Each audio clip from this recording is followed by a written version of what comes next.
Hello বন্ধুরা, আশা করি সবাই তোমরা খুব ভালো আছো। চলো আজকে দেখায় তোমাদেরকে সরস্বতী পুজো স্পেশাল খুব সিম্পল কিছু জিনিস নিয়ে টমেটোর চাটনি। প্রথমে যেটা করবে, বাজার থেকে খুব সুন্দর সুন্দর লাল লাল টমেটো কিনতে পাওয়া যায়, সেগুলো তোমরা কিনে নেবে, নিয়ে এসে সুন্দর করে ধুয়ে সুন্দর করে কেটে ফেলবে। তারপরে যেটা করবে, শুকনো খোলায় কড়াতে কিছু মশলা, যেটা গোটা মশলা দেখতে পাচ্ছ, যেখানে আমি গোটা জিরে, শুকনো লঙ্কা এবং পাঁচফোড়ন ইউজ করেছি, এবং সাথে কিছু জিরে এবং মৌরি ইউজ করেছি। ভালো করে ড্রাই রোস্ট করে নেবে। রোস্ট করে নিয়ে সুন্দর করে একটা মিক্সি গ্রাইন্ডারে বা পাটাতে বা শিলপাটাতে ভালো করে গুঁড়ো করে নেবে।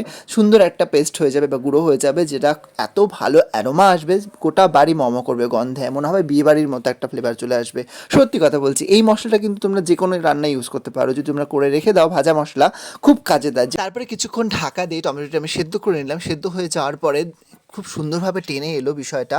তারপরে আমি একদম যে ভাজা মশলাটা, গুঁড়ো মশলা করে রেখেছিলাম, সেটা অ্যাড করে দিলাম। অ্যাড করে রাখার পরে আর একটু নাড়াচাড়া করলাম এবং দেখছিলাম মিষ্টিটা চেক করে। আর হ্যাঁ, সামান্য নুন অ্যাড করতে কিন্তু ভুলবে না। আর এটা আমার হয়ে গেছে অলমোস্ট। এবার এটা ঢাকা দিয়ে রেস্টে রেখে দেবো। সরস্বতী পুজোর দিন অবশ্যই ট্রাই করে জানাবে, এটা কিন্তু খিচুড়ি পাতে খুব ভালো লাগে।